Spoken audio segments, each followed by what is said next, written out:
আসসালামু আলাইকুম। চলে আসলাম নতুন আরও একটি ভিডিও নিয়ে। আশা করি সবাই ভালো আছেন। আমিও আলহামদুলিল্লাহ আল্লাহর অশেষ রহমতে আপনাদের দোয়ায় ভালো আছি। তো এটা হলো শুক্রবারের ভিডিও। মাছের বাজার, সবজি গুছিয়ে রান্নাবান্না করে ছেলেদের পছন্দের চিকেন ফ্রাই আর রাইস করে নিব। তো টুকিটাকি কাজকর্ম আপনাদের সাথে আজকে শেয়ার করব, ইনশাল্লাহ দেখতে থাকুন। তো শুক্রবার মানেই কাজের ব্যস্ততা বেশি। তো শুক্রবার হলে আসলে কাজগুলি করেও শেষ করতে পারি না, যেহেতু একা একা কাজ করতে হয়। আর শুক্রবার মানেই একটু ঝামেলার আর কি, বেশি কাজ থাকে, বাজার সদাই থাকে, গোছানো সব কিছু মিলেই কাজ করতে করতে একদম দিন পার হয়ে যায়। কখন যে দিন শেষ হয়ে যায় বুঝতেই পারি না। যাই হোক, এখানে অনেক মাছ নিয়ে এসেছে। রুই মাছ, আইর মাছ, একটা নলা মাছ টক দিয়ে খাওয়ার জন্য একটা নলা মাছ নিয়ে এসেছে, আর পোয়া মাছ নিয়ে এসেছে। তো সে যখন বাজারে যায়, আপনাদের ভাইয়া যখন বাজারে যায়, তখন সে অনেক মাছই নিয়ে আসে, কারণ প্রতিদিন তার বাজারে যাওয়ার মতো সময় নাই, আর সে প্রতিদিন বাজার করার মতো মানুষ না, যেহেতু খুব ব্যস্ত থাকে। তো বাজার কিন্তু খুব কাছেই, তারপরেও আমার জন্য মাছ যখন নিয়ে আসে তখন একবারে নিয়ে আসে। তো ঘুরে ফিরে কিন্তু মাছগুলি আপনাদের সাথে শেয়ার করছিলাম। আমি সবজির কথা ভুলেই গিয়েছিলাম। আর অনেক সবজি নিয়ে এসেছিল: কলা, বেগুন, পেঁপে, ঢেঁড়স, কাঁচামরিচ, আর কি যেন নিয়ে এসেছিল, ও আপেল নিয়ে এসেছিল।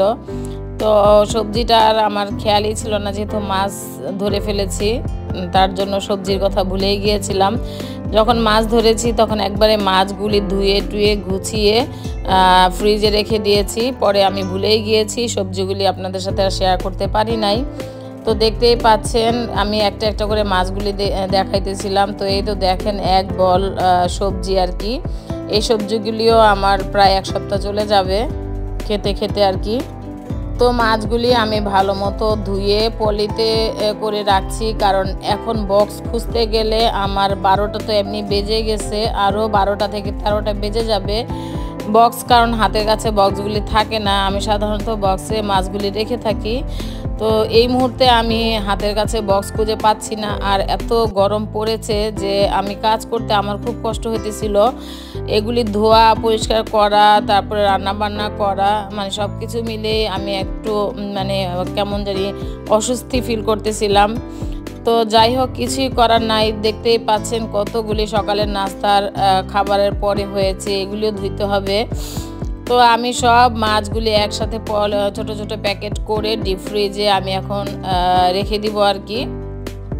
তো এই তো ডিপ ফ্রিজে ঢুকিয়ে দিলাম। তো এগুলি আমি পরে একটা একটা করে বের করে খেতে পারবো। তো ডিপ ফ্রিজটা খালি আছে, এক সাইডটা পুরোটাই খালি।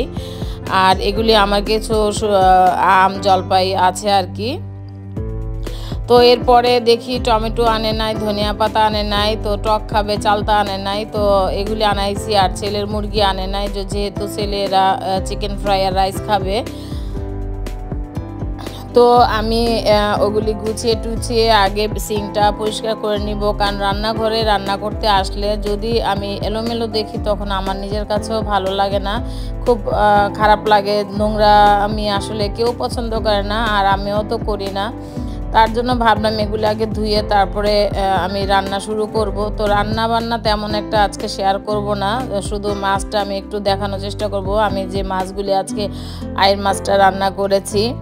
তো আসলে প্রতিদিন তো আমরা কম বেশি যারা ব্লগার তারা ভিডিও বানাই বা রেসিপি বানাই, চেষ্টা করি ভালো কিছু করার জন্য, আপনাদের সাপোর্ট পাওয়ার জন্য, একটা লাইক পাওয়ার জন্য, কিন্তু লাইক তো আসে না, বা আমার এই ভিডিওগুলি তেমন কেউ দেখতেও চায় না। কিন্তু যারা দেখে তাদেরকে অসংখ্য ধন্যবাদ, মন থেকে দোয়া, ভালোবাসা, কারণ তারা আছে বলে আমি কিন্তু এখনও চ্যানেলে ভিডিও দিয়ে থাকি। কারণ আমি এখানে এসে যে ভালোবাসাটা পেয়েছি, এটা আমার কাছে অনেক কিছু। তো যাই হোক, এই তো আমি এক হাতে কিন্তু আগেই পরিষ্কার করে নিয়েছিলাম, পরে এগুলি ধুয়ে নিলাম আর কি। তো আমি চলে এসেছি আমার আরেকটা রান্নাঘরে। এখানে কিন্তু ডাল চড়িয়ে দিয়েছি, আর লাউয়ের ছিলকা ভাজি, লাউ ছিলকা ছিল, বেগুন ছিল, আলু ছিল, ওইটাই ভাজি করব আজকে। আর ডাল রান্না করব আর আইর মাছ টমেটো দিয়ে রান্না করব। তো এইখানেও রান্নাঘরটা দেখতেই পাচ্ছেন মোটামুটি একটু অগোছালো আছে, এগুলিও গুছিয়ে নেব। আমার দুই পাশে দুইটা রান্নাঘর, তো এইখানেই রান্না করি বেশিরভাগ দুপুরবেলা। তো ভাজিটা যেহেতু বাগার দিব, এই ছেঁচুনিটা কয়েকদিন আগে কিনে নিয়ে এসেছিলাম গ্রামের বাড়ির একটা মেলা থেকে। তো ছেঁচুনি দিয়ে রসুনগুলি ছেঁচতে ভালোই লাগে। এটা এনে আমার অনেক উপকার হয়েছে, অনেক কাজের। এটা আসলে হঠাৎ মনে করেন ছোট ছোট কাজগুলো এটা দিয়ে করা যায় আর হাতের কাছে রাখা যায়। আমার কাছে কিন্তু বেশ ভালো লেগেছে। যাই হোক, অনেক দিন কিনবো করে কেনা হইতেছিল না। তবে হ্যাঁ, এটার কাঠের যেটা আছে চুনি, সেগুলি দুইটা আছে। আমার শাশুড়ি কিনেছিল অনেক আগে, সে দুইটা এখনও আমার কাছে আছে, কিন্তু আমি ব্যবহার করি না। তো রসুন পেঁয়াজ শুকনো মরিচ দিয়ে আমি ভাজিটা বাগার দিব আর কি। তো লাউটা গতকালকে লাউ একটা আনা হয়েছিল, লাউয়ের সিল্কাগুলি মানে খোসাগুলি এত কচি ছিল, লাউটাও খুব কচি ছিল, মজা ছিল। তো ভাবলাম যে সিল্কাগুলি না ফেলে দিয়ে এটা একটু ভাজি করলেও কিন্তু খাওয়া যাবে। তো যাই হোক, বুদ্ধি খাটিয়ে যদি একটু আমরা কাজ করি তো অনেক টাকাই কিন্তু সাশ্রয় হয়।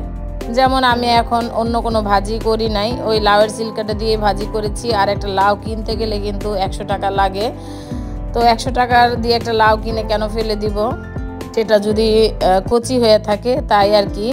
তো যাই হোক, এই তো মাছটা টমেটো দিয়ে বসিয়ে দিয়েছি আর এদিক দিয়ে আমি ভাজিটা করেছি। ভাজিটা সত্যি কথা বলতে সবাই বলেছে খুব মজা হয়েছে, কিন্তু কেউ ধরতে পারে না আমি লাউর সিল্কা ভাজি করেছি। সবাই ভেবেছে আমি সিমগুলিরে ছোট ছোট করে কেটে ভাজি করেছি। যাই হোক, মাছগুলি দেখতেই পাচ্ছেন, আমি টাটকা মাছ যখন নিয়ে আসে তখন কিন্তু আমি এভাবে রান্না করে থাকি। কারণ আপনাদের ভাইয়া টাটকা মাছ ভাজা ছাড়া রান্না করতে খেতে আর কি বেশি পছন্দ করে। আর আমার কাছেও শর্টকাটের মধ্যে মনে হয় তাড়াতাড়ি হয়ে যায় আর খেতেও ভালো লাগে। তো আইর মাছটাও অনেক মজা ছিল। আমি সাধারণত আইর মাছটা তেমন একটা খাই না, যেহেতু টাটকা মাছ আমিও একটু খেয়েছি, আমার কাছেও বেশ ভালো লেগেছে।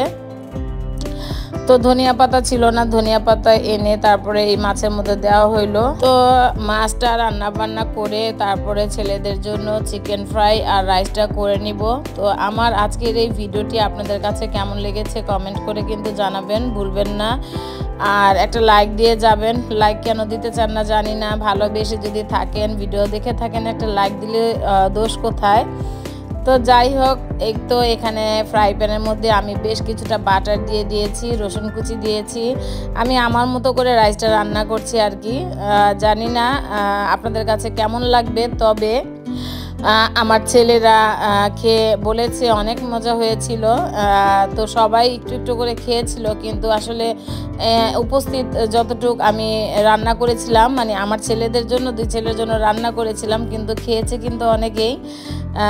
যাই হোক, রাইসটা আসলে দেখতে যেমন লোভনীয় লাগতেছিল, খেতেও কিন্তু অনেক দারুণ হয়েছিল। তো এখন কিন্তু আমি 2টা ডিম দিয়ে দিলাম, ডিমটাকে একটু ভেজে নিব আর কি। তো এর মধ্যে কিন্তু কাঁচা মরিচ দিয়ে দিলাম। তো এখন দিয়ে দেবো একটু লবণ। তো দিয়ে এটাকে আমি ভালো মতো ভেজে নিব। ডিমটাকে ভালো মতো ভেজে আমি এটাকে উঠিয়ে নিব। তারপর আমি কিছু যেহেতু সবজি অ্যাড করব, তো সবজিটাকে আমি ভেজে নিব, তাই ডিমটাকে আমি উঠিয়ে নিচ্ছি। তো বেশি ভাজা হয়ে গেলে খেতে ভালো লাগবে না। যাই হোক, আমি এখন আবার একটু বাটার দিয়ে দিলাম, দিয়ে এখন সবজিটা ভেজে নিব। তো এখানে কিছু গাজর নিয়েছি, ক্যাপসিকাম নিয়েছি, সবুজ আর হলুদ আর লাল ক্যাপসিকাম নিয়েছি। তো ক্যাপসিকামগুলি এনেছিলাম আরও 2-3 দিন আগে। তো ছেলে খাবে করে আর বানানো হচ্ছে না, সময়ের অভাবে, সুযোগের অভাবে। তো আজকে ভাবলাম যে না, আজকে করেই ফেলি। তো এই তো সবজিগুলি ভালো মতো ভেজে নিচ্ছি। আমি কিন্তু প্রথমে গাজরগুলিকে খুব ভালো মতো ভেজে নিয়ে একটু সিদ্ধ করে নিয়েছি। এখন আমি ক্যাপসিকামগুলি দিয়ে দিচ্ছি। আসলে কালারিং সবজি দিতে রাইসের মধ্যে খুব ভালো লাগে কিন্তু দিলে। যাই হোক, ভালো মতো আমি সবজিগুলি ভেজে নিচ্ছি। সবজিগুলি ভাজা হয়ে গেছে, আমি এখন রাইসগুলি দিয়ে দিব। আগে থেকে আমি কিন্তু পোলার চাল সিদ্ধ করে নিয়েছি। তো এখানে কিন্তু আমি একটা গ্লাস দিয়ে 1 গ্লাস দিয়েছিলাম, আসলে বুঝতে পারি না, ভেবেছিলাম 2 ছেলেই খাবে, কিন্তু বাসায় গেস্টও চলে এসেছে, আমাদের ছোট একজন গেস্ট আছে, তারপরে আমার ভাইয়ের ছেলে ছিল, আলিফ ছিল, পিয়াল ছিল, সবাই ছিল, কিন্তু সাফি আর পশোকে খাওয়াতে পারি নাই কারণ ওরা ছিল না আর রাইস আর ফ্রাইও ছিল না। তো যাই হোক, এখন আমি কিন্তু ডিমগুলি দিয়ে দিলাম, দিয়ে ভালো মতো মিশিয়ে নিচ্ছি। ভালো মতো মিশানো হয়ে গেলে আমি এখন এক এক করে সস দিয়ে দিব। তো প্রথমেই দিয়ে দিব সয়া সস। তো দেখে কিন্তু এখানে ক্যামেরায় হয়তো একটু অন্ধকার অন্ধকার লাগছে, কিন্তু মানে রান্নাটা খুবই সুন্দর হয়েছিল আর খুবই লোভনীয় হয়েছিল। তো সবাই অনেক মজা যখন বলে না কোনো কিছু খেয়ে, তখন কিন্তু বেশ ভালো লাগে। তো এখন নেড়ে চেড়ে মিশিয়ে আবার দিয়ে দিব ওয়েস্টার সস। তো যেটা বলতে নিয়েছিলাম যে যদি কোনো কিছু খাওয়ার পরে সবাই বলে যে না অনেক মজা হয়েছে, তখন কিন্তু খুব ভালো লাগে এবং কোনো কিছু তৈরি করার খুব আগ্রহ জাগে আর কি। ভালো লাগে যে না আজকে খাবারটা যখন ভালো বলেছে তাহলে আবার আরেকদিন করে দিব আর কি। এরকম কিন্তু আমার কাছে ভালো লাগে, মানে প্রশংসা শুনতে ভালো লাগে। তো মজা হইলেই তো মানুষ প্রশংসা করে, তাই না? তো যাই হোক, এখন কিন্তু চিলি সস দিয়ে দিলাম। তো এই আর কি। তো আপনাদের কাছে আমার আজকের এই রাইসটা কেমন লেগেছে? আমি ডিটেলসে রাইস রেসিপি রান্নাটা দেখানোর চেষ্টা করেছি খুব সহজভাবে, ঘরে থাকা উপকরণ দিয়ে, কারণ আমার ঘরে সবসময় এই সসগুলি থেকে থাকে। এখানে আমি একটু টেস্টিং সল্ট দিয়ে দিচ্ছি। তো আপনারা চাইলে এটাকে স্কিপ করতে পারেন, কারণ টেস্টিং সল্ট শরীরের জন্য অনেক ক্ষতিকর, খাওয়া ভালো না। তো আমরা কিন্তু স্বাদের জন্য খেয়ে থাকি। তো আর এখানে একটু চিনি দিলে আরও বেশি ভালো লাগতো, কিন্তু ওই মুহূর্তে আমার চিনির কথা মনে ছিল না, তাহলে ব্যালেন্সটা ঠিক হয়ে যেত আর কি। তো যাই হোক, এই হলো আমার ভেজিটেবল রাইস। তো ফ্রাইটা আর আপনাদের সাথে পুরোপুরি শেয়ার করি নাই, মশলা দিয়ে আগে ম্যারিনেট করে রেখে দিয়েছিলাম। তো এটাকে এখন ময়দার মধ্যে কোট করে পানির মধ্যে চুবিয়ে তারপর আমি এটাকে ভেজে নিব। আর ময়দার মধ্যে একটু গোলমরিচের গুঁড়া, একটু লবণ দিয়েছি, আর তেমন কিছুই দেইনি, কারণ ছেলেরা তেমন একটা ঝাল পছন্দ করে না। তো এই তো আমি এটাকে কিন্তু 2 বার করে কোট করেছি, কোট করে 2 বার করে পানিতে ভিজিয়ে তারপরে আমি এটাকে ভেজে নিয়েছি। তো আপনারা চাইলে 3 থেকে 4 বার এটাকে কোট করে ভেজে নিতে পারবেন, যেহেতু ছেলেরা ক্ষুধা লেগেছে বসে আছে, কি আর করার, তার জন্য অতটা সময় ছিল না আমার কাছে। তো সরাসরি একদম আমি এগুলি করে তারপর আমি ভেজে দিয়েছি। তো এই ছিল আমার আজকে সারাদিনের টুকিটাকি ব্লগ ভিডিও, কাজ, রান্না বান্না শেয়ার করার চেষ্টা করেছি।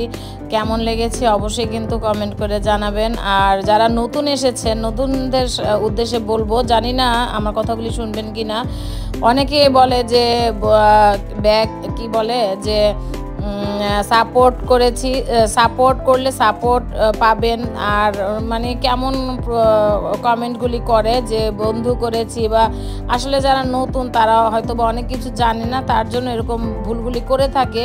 তো নতুনদের উদ্দেশ্যে বলছি, আপনারা যদি আমাদেরকে বন্ধু করে যান তাহলে কমিউনিটিতে একটা কমেন্ট করে যাবেন যে বন্ধু করেছি। কমিউনিটিতে যদি আপনি কমেন্ট করেন কোনো প্রবলেম নাই, কিন্তু এমনি আপনি চ্যানেলে, আমার চ্যানেলে যদি আপনি কমেন্ট করেন যে বন্ধু করেছি, সাপোর্ট করলে সাপোর্ট পাবেন, এই ধরনের যদি কমেন্ট করেন তাহলে কিন্তু আপনার চ্যানেলেরও ক্ষতি, আমার চ্যানেলেরও ক্ষতি। আর আমাকে যারাই বন্ধু করে না কেন, আপনারা দেখে নেবেন যে আমি আপনাদেরকে ব্যাগ দেই কি না। যদি ব্যাগ না দেয়, আপনি মন চাইলে আমাকে আনফ্রেন্ড করে দিতে পারেন, আমার কোনো আপত্তি নাই, কারণ আগে দেখবেন। আর এগুলি এই ধরনের কমেন্ট করবেন না। আমি প্রত্যেকটা কমেন্ট দেখে আমি সবাইকে পুরো ভিডিও দেখে দিয়ে আসি, সেটা ছোট হোক আর বড় হোক।